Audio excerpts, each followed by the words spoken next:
Si po merr formë në Kosovë kujdesi shëndetësor i integruar dhe i përqendruar te njerëzit?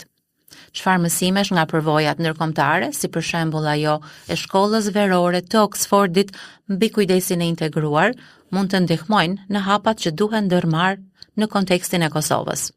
Të ftuarit e podcastit ACT sot janë doktoresh Besa Balidema Lolluni nga Ministria e Shëndetësisë dhe doktor Ilir Mecini, zëvendës udhëheqës i projektit Shërbimet Shëndetësore të Integruara.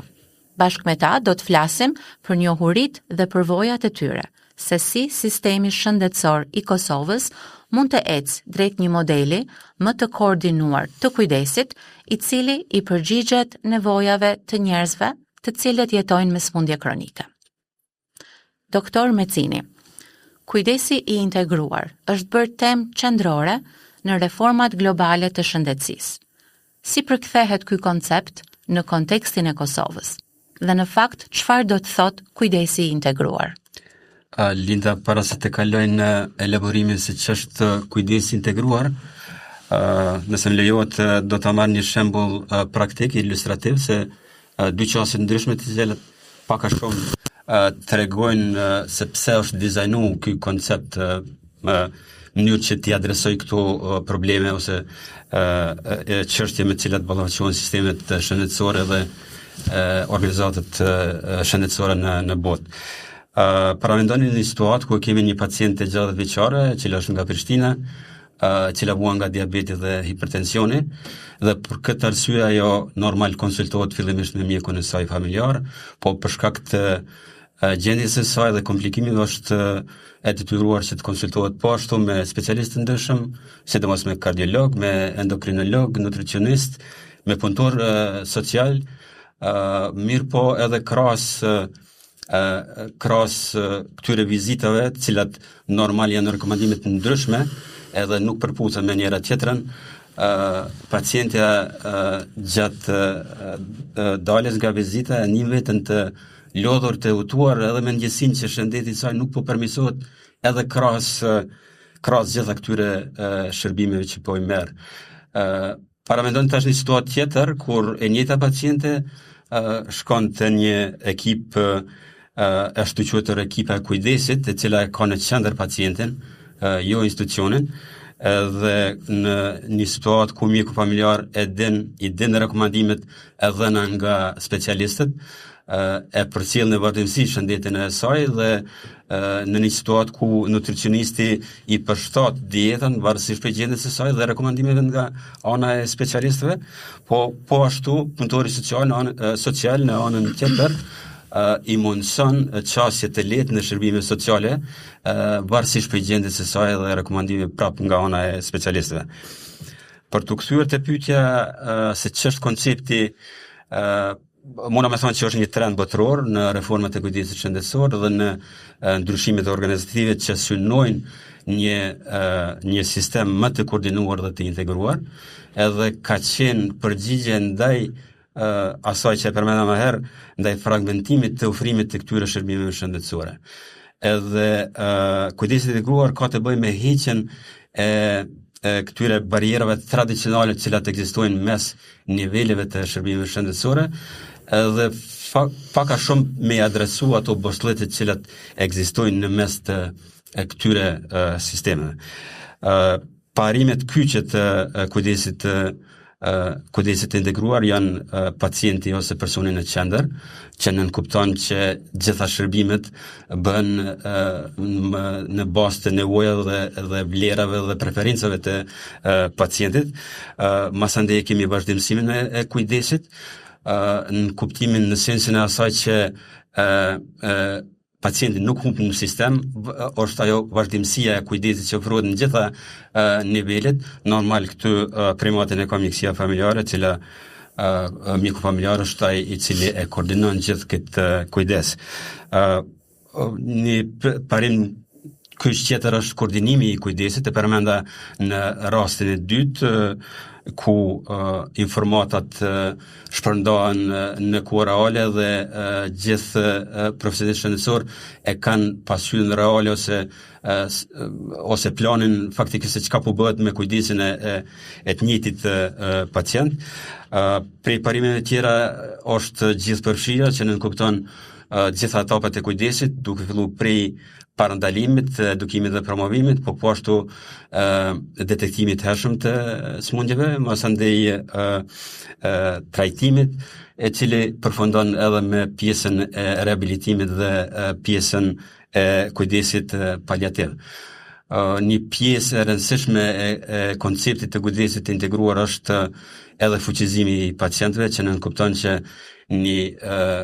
pacientët nuk janë më aktor pasiv në sistem, në mënyrë janë aktiv edhe bartet një pjesë e përgjegjësisë në drejtim të menaxhimit të gjendjes tyre. Pak a shumë këto janë parimet bazë cilat e përkufizojnë një kujdes të integruar. Nga këndvështrimi brenda projektit IHS, cilat janë sfidat dhe mundësitë kryesore kur bëhet fjalë për koordinimin e kujdesit ndërmjet sektorit shëndetësor dhe atij social? Sfidat janë të shumta, po fatmirësisht edhe mundësitë janë të shumta. Unë veç në elaborimin fillestar I përmenda disa prej sfidave, sidomos fragmentimi I sistemit. Tash nuk është problem vetëm të na, po është problem edhe I sistemeve në rajon edhe në thujese në gjithë botën, ku këto njësitë, nëse mund t'ju thej, institucionet punojnë pavarësisht, nuk janë të koordinuara, nuk kujdesin për atë vazhdimsinë e kujdesin ndaj pacientit. Mësandej një prej sfidave është mungesa komunikimit efektiv mes niveleve të kujdesit shëndetësor, kapaciteti I kufizuar I stafit, një prej sfidave është edhe mungesën e shtizjeve klinike mes niveleve, e cila është vështirë të vendosë një rrjedhë e qëndrueshme e qartë e përgjegjësive edhe proceseve të kujdesit. Sa I përket mundësive, unë do të ndoshta me pak fjalë do të fokusohena në aktivitetet tona, normal cilat janë me bashkëndim me Ministrinë e Shëndetësisë dhe me shërbimin spitalor klinik universitar të Kosovës, cilat shkojnë drejtim të implementimit të kujdesit të integruar. Kisha filluar me aplikacionin cilën e kemi dizajnuar për vetë menaxhim të diabetit, I cili aplikacion ju mundson pacientëve që ta menaxhojnë më lehtë gjendjen e tyre. Edhe kjo nënkupton pacientët janë të trajnuar që të bëjnë matjet vetë edhe që ato matjet të vendosin në aplikacion, të cilat pastaj nga profesionistët shëndetësor transferohen ose përkthehen në një plan vetanak të kujdesit pacientëve me diabet dhe hipertension, edhe në një farë mënyrë ju mundson atyre një pjesëmarrje, një ndjesi që edhe ata marrin pjesë në mënyrë aktive në menaxhimin e gjendjes së tyre. Është sistemi I menaxhimit të cilësisë, I cili bashkërisht me Ministrinë e Shëndetësisë kemi punuar në nivel nacional. Fatmirësisht kemi ardhur në stadin e implementimit të sistemit, kemi hartu instrumentet edhe doracakun I cili është një uzus hap pas hapi I cili ka më mundsu institucioneve shëndetësore ta kenë qartë se çka është e nevojshme për ta implementuar një sistem të tillë në praktik. Është korniza e Spitalit Promovuese të Shëndetit, e cila në thelb shkon përtej asaj koncepti tradicional që spitalet janë vetëm për trajtim, mirë po ky koncept përfshin edhe edukimin dhe promovimin shëndetësor, që është thelbi kyç I kornizës, edhe në këtë drejtim ne kemi bërë hapjen e dhomave të dedikuara për promovim dhe edukim shëndetësor në kuadër të 2 spitaleve tona pilot, po ashtu në nivel të ambulancave specialistike është hap dhomat të shqyrtuara për depistim ose detektim të hershëm të diabetit dhe hipertensionit, po ashtu këto dhoma përfshin edhe pjesën e trajtimit dhe menaxhimit, po ashtu edhe të edukimit, promovimit në nivel të ambulancave specialistike. Jemi të punu shumë edhe në drejtim të referimit elektronik, së bashku me Ministrinë e Shëndetësisë, po ashtu në bashkëpunim edhe me Bankën Botërore, një partneritet I cili është në kontinuitet. Besojmë që do të rezultoj me një sistem elektronik të referimit i cili shkon drejtim të integrimit të shërbimeve, edhe në drejtim të shkëmbimit të informatave në kohë reale, edhe ruajtjes së kontinuitetit të kujdesit. Po ka shumë ka edhe aktivitete tjera, po mendoj që janë disa aktivitete cilat shkojnë në drejtim të implementimit të një kujdesi më të integruar. Doktoresh Balidemaj, para pak kohësh ju morët pjesë në shkollën verore të Oxfordit për kujdesin e integruar. Çfarë ju nxiti të merrni pjesë në këtë shkollë dhe cilat ishin përshtypjet tuaja të para nga ajo përvojë? Po, përshëndetje Linda, faleminderit shumë për ftesën. Jam shumë e lumtur që jam sot këtu për të ndarë përvojën time për pjesëmarrjen në shkollën verore për kujdesin e integruar shëndetësor të organizuar në Oxford në Mbretërinë e Bashkuar. Ajo që më frymëzoi për të aplikuar është për të parë përse afërmi kujdesin e integruar shëndetësor në praktik, jo vetëm në teori. Dhe pikë së pari nominimi im u bën nga Ministria e Shëndetësisë, e mbështetja u bën nga projekti IHS, që ishte një eksperiencë tepër e mirë dhe e isha e privilegjuar të merrja pjesë në një universitet siç është Oxfordi, që daton nga viti 1996. Tjetra gjë shumë interesante ishte se që në ditën e parë kur unë shkova në universitet, prita që aty të ishin dikon 20-25 vjet, po aty ishin vetëm 10 persona. Dhe kjo ndikoi shumë që ne të bënim shumë punë grupore, komunikim, që ishte shumë interaktiv. Pjesëmarrës ishin persona nga vendet më të zhvilluara, duke përfshirë Shtetet e Bashkuara të Amerikës, Kanada, Singapuri, Australia, Norvegjia, Irlanda dhe Mbretëria e Bashkuar. Aty, gjatë punës dhe gjatë mësimit, të gjithë kishim një qëllim, përmirësimin e sistemit shëndetësor me qendër kujdesin e integruar shëndetësor. Puna ishte shumë praktike, shumë pak teorike, puna ishte në grupe dhe ndarja e përvojave ndërkombëtare prej pjesëmarrësve të tjerë ishte një eksperiencë e jashtëzakonshme. Dhe gjithmonë unë e shikoja me atë syrin që këto të mundohemi të implementojmë në Kosovë. Këto reforma. Dhe më e mira e gjithë kësaj ishte se edhe pse vinim nga vendet e ndryshme, nga sistemet e ndryshme shëndetësore, të gjithë kishim një vizion që shëndetësia të jetë më humane, më e afërt dhe më bashkëpunuese. Gjatë punimeve të shkollës verore në Oxford është theksuar partneriteti ndërmjet pacientëve dhe politikbërësve. Si mund të fuqizohet kjo mënyrë e të menduarit edhe në mjediset e hartimit të politikave shëndetësore në Kosovë? Po, një prej çështjeve kryesore që është diskutuar është bashkëpunimi në mes të pacientëve me pacientin në qendër, ofruesve të shërbimeve shëndetësore dhe normal politikbërësve, që në këtë rast tek ne është edhe Ministria e Shëndetësisë dhe në çdo vend tjetër. Koncepti i tillë i kujdesit të integruar shëndetësor ishte që pacienti të shikohet në qendër, ofruesit të shërbimeve shëndetësore të jenë si udhërrëfyes, ndërsa Ministria e Shëndetësisë të jetë ajo ura që e bashkon komunikimin midis këtyre 3 shtyllave që janë shumë të rëndësishme. Partneriteti midis këtyre 3 shtyllave, si të themi, pacientit, politikbërësve dhe ofruesve të shërbimeve, tek ne ende nuk është në nivelin e duhur. Për arsye se tek ne shohim në sistemin shëndetësor se secili bën rolin e vet ndarës. Ideja është që të mos bëhet ndarës dhe të mos i parashtrojmë vetit pyetje se çfarë detyre kam unë, por se çfarë detyre mund të bëjmë të gjithë së bashku, duke përfshirë patjetër edhe pacientin. Doktor Mecini, integrimi shpesh herë kërkon edhe ndryshim të kulturës brenda vetë institucioneve. Si po reagojnë ofruesit e kujdesit shëndetësor në Kosovë? Ekipet e mjekësisë familjare, infermierët, mjekët, ndaj idesë së kujdesit më të përqendruar tek pacienti? Sa për kësaj pyetje Lind, mund të them që këto mendimet kanë qenë përzira, i kemi 2 ekstreme, ata që janë më entuziast, mirë po anën tjetër e kemi edhe këtë pjesën kulturës profesionale tradicionale edhe rezistencën ndaj ndryshimeve.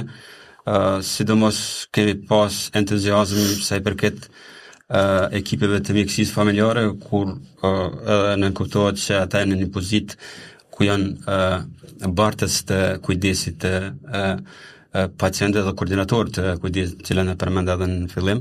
Anën tjetër janë edhe ruajtës të portës, ose në të kuptimin që e referojnë vetëm ato raste ose gjende cilat i tejkalojnë kapacitetet tyre ose njohuritë e tyre. Ata kanë qenë entuziastë, sidomos se përket mundësisë koordinimit më të mirë të jo vetëm kujdesit, po edhe të aktiviteteve mes kujdesit parësor edhe në nivelit sekundar. Një rezistencë ndoshta më të madhe kemi pa në nivel të kujdesit dytësor shëndetësor, sidomos ata kur kërkojnë ndarjen e përgjegjësive mes niveleve, sidomos ndaj atij parësor, po prap mendoj se në përgjithësi ekziston një gatishmëri prej dy palëve në kuptimin e adaptimit një qasje më të koordinuar dhe të përqendruar tek pacienti, cila normal rezulton me rezultate më të mira, me një kënaqësi të shtuar të pacientit ndaj kujdesit të ofruar, edhe një rritje të efikasitetit të përdorimit të burimit cilat janë në cilat i kanë institucionet. Prapë këto sfida kryesore mbesen, mi prapë po them ekziston gatishmëria për këtë qasjen e përbashkë. Mi tejkalu këto, sidomos qasjen tradicionale dhe ato rezervat që i kanë gjatë sa përket ndryshimeve. Doktorish Balidemaj, po i rikthehem edhe një herë përvojës tuaj me shkollën verore të Oxfordit. Ju atje patët rastin të njiheni me shumë shembuj ndërkombëtar sa i përket kujdesit shëndetësor të integruar. A hasët në ndonjë shembull ose praktik posaçërisht frymëzuese apo të përshtatshme për Kosovën? Po, aty fillimisht para aplikimit për shkollë verore ne kemi pasur të përgatitim studime rasti për mu pranu në shkollë verore. Dhe kur shkuam atje u bën prezantimet e rasteve. Raste kishte të lloj-llojshme për kujdes të integruar në sisteme të ndryshme shëndetësore. Dhe çka mujta me vërejt ishte se edhe sistemet shëndetësore shumë të zhvilluara, si Kanadaja ose Australia dhe Singapuri, edhe ata i kishin sfidat e veta dhe sa i përket kujdesit të integruar shëndetësor. Pjesë e shkollës verore ka qenë edhe vizita studimore në një vend rural afër Oxfordit diku 40 minuta. Aty ka qenë një përvojë e cila kemi shku me pa organizatën One Gloucestershire, që Gloucestershire është një vend rural që ka 684.000 banor, ka 6 distrikte dhe është vendi i 42 që e ka në Mbretërinë e Bashkuar kujdesin e integruar të implementuar. Aty pam se si mund të arrihet edhe mund të bëhet një kujdes i integruar. Ekzistoi ke ekipa e kujdesit të integruar shëndetësor, duke filluar nga mjeku, i përgjithshëm ose ai familjar. Pjesë e ekipit ishte shërbimi në komunitet, që ishin infermier apo persona të tjerë, ishte profesionisti i shëndetit mendor, ishin OJQ-t me pacientët, ishin edhe vullnetarët. One Gloucestershire unë menoj që mund të merret si model që ne kishim pas mundësi të mendojmë ta bëjmë si një lloj në një komunë, si një lloj pilot projekti, meqense ata kishin edhe një mundësi tjetër, si edhe të ne, që kishin grante për mirëqenien dhe shëndetin e pacientit. Një shembull që ata e ndonë me neve, që ishte shumë inspirues, ishte se kishin organizuar me ato grante një punëtori me moton mëso, gatuaj dhe shpërndaj. Në atë punëtori marrën pjesë shumë persona dhe ata ishin shumë të lloj-llojshëm. Kishte persona të pastreh, kishte persona me smundje kronike jo ngjitse, kishte me aftësi të kufizuara, kishte persona me të vetmuar që jetojnë vetëm vetë.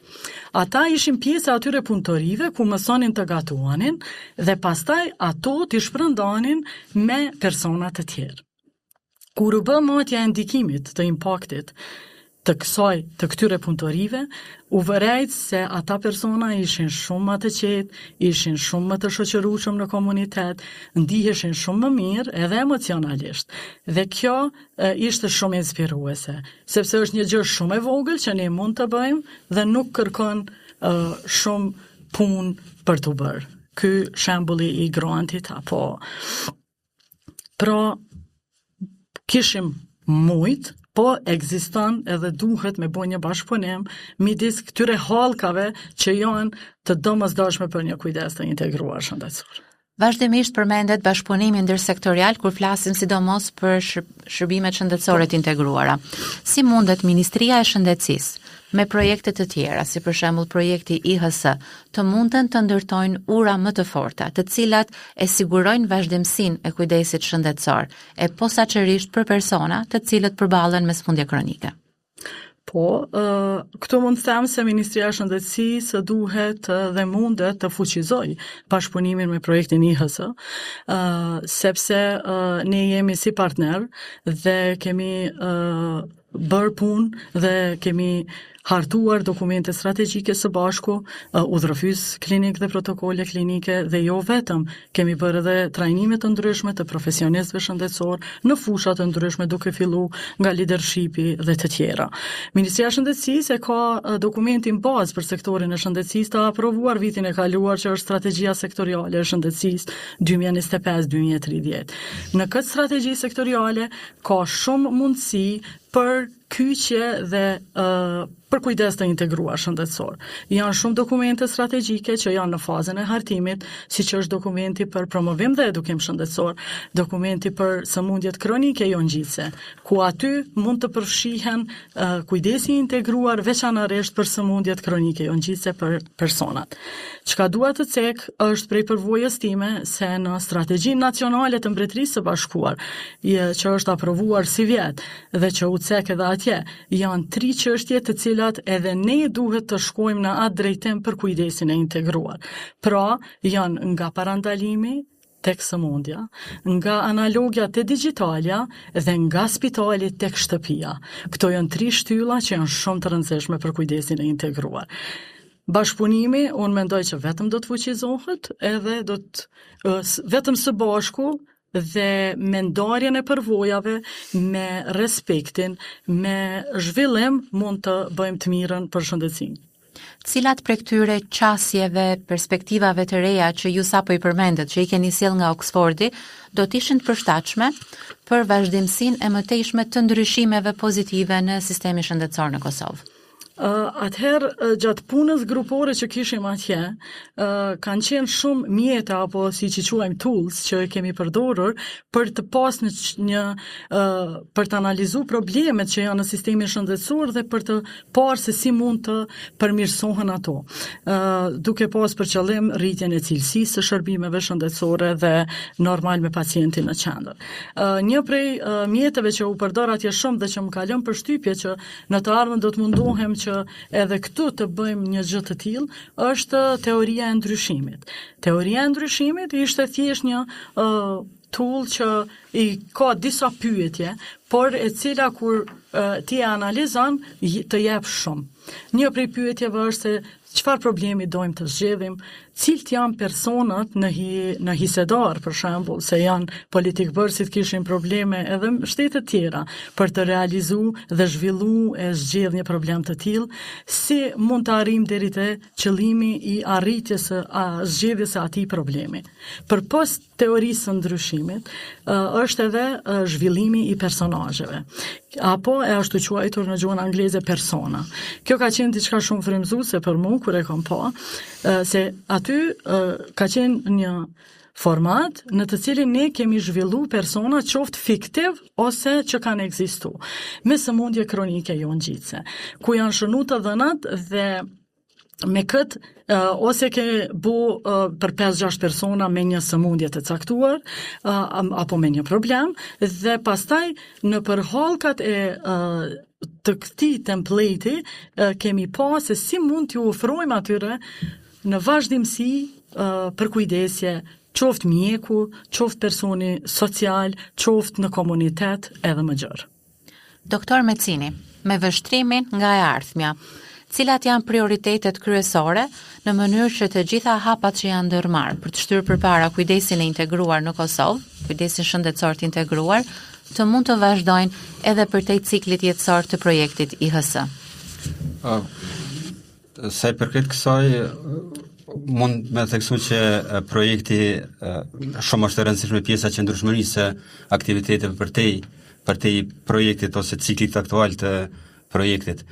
Unë mendoj që fillimisht duhet bëhet integrimi institucional dhe politik i konceptit të kujdesit të integruar në kuptimin në sensin që të përfshihet në planet institucionale të institucioneve dhe në strategjitë dhe politikat nacionale shëndetësore. E dyta është fuqizimi i kapacitetit profesionale në kuptimin e vazhdimësisë së trajnimeve stafit mesëm, mjekëve, profesionistë të tjerë për menaxhimin multidisciplinar të pacientëve. Edhe mundi me përmend një shembull konkret, edhe ne jemi duke punuar me së bashku me Ministrinë e Shëndetësisë, një grup i veçantë i punës, i cili punon drejtim të qëndrueshmërisë disa prej aktiviteteve ose trajnimeve, sidomos ky sa i përket menaxhimentit shëndetësor, dhe jemi në fazën e gjetjes institucione ku ky program do të hostohet ose do të bartet më tutje. Masandej më rëndësishme është funksionalizimi i sistemit informativ shëndetësor në sensin e raportimit të rezultate dhe vlerësimit të performancës, ose e cila do të ndihmojë edhe marrjen e vendimeve të bazuar në të dhëna.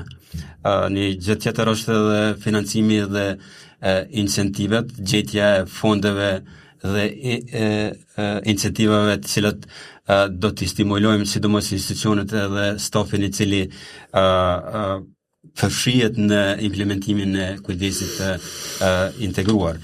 Përveç kësaj, është edhe angazhimi i palëve të ndryshme të interese dhe bashkëpunimi ndërsektorial, i cili në anën tjetër nënkupton përfshirjen aktive të komunitetit, organizatave jo qeveritare, sektori social, gjitha këto me qëllim të lehtësimit të koordinimit të kujdesit shëndetësor dhe shërbimeve sociale. E fundit është monitorimi, vlerësimi dhe përmirësimi i vazhdueshëm i shërbimeve, vendosja e mekanizmeve për monitorim vlerësim, edhe me qëllim për të siguruar që praktikat e integruara ose kujdesit integruar të përmirësohet në vazhdimsi. Doktoresh Balidemaj, për fund, nisur sërish nga përvoja juaj në shkollën verore të Oxfordit, cili do të ishte një mesazh kryesor që ju do ta ndanit me audiencën e podcastit ACT, e sidomos me profesionistët e rinj shëndetësor? Atëherë një mesazh shumë i shkurtër prej meje është se pasi edhe vi nga planifikimi strategjik, kur planifikojmë me qëllim, kujdesemi me zemër dhe bashkëpunojmë me besim, atëherë me të vërtetë mund të kemi një shëndetësi të integruar. Doktoresh Balidemaj, doktor medicini, ju falenderoj shumë për këtë bisedë kaq informative, të mbushur me shembuj, të pasur me këndvështrime. Diskutimi i sotëm të gjithëve besoj na rikujton se integrimi nuk ka të bëjë vetëm me struktura dhe me sisteme, por edhe me bashkëpunimin mes njerëzve. Deri në episodin tjetër, ju falenderojmë që ishit me podcastin ACT.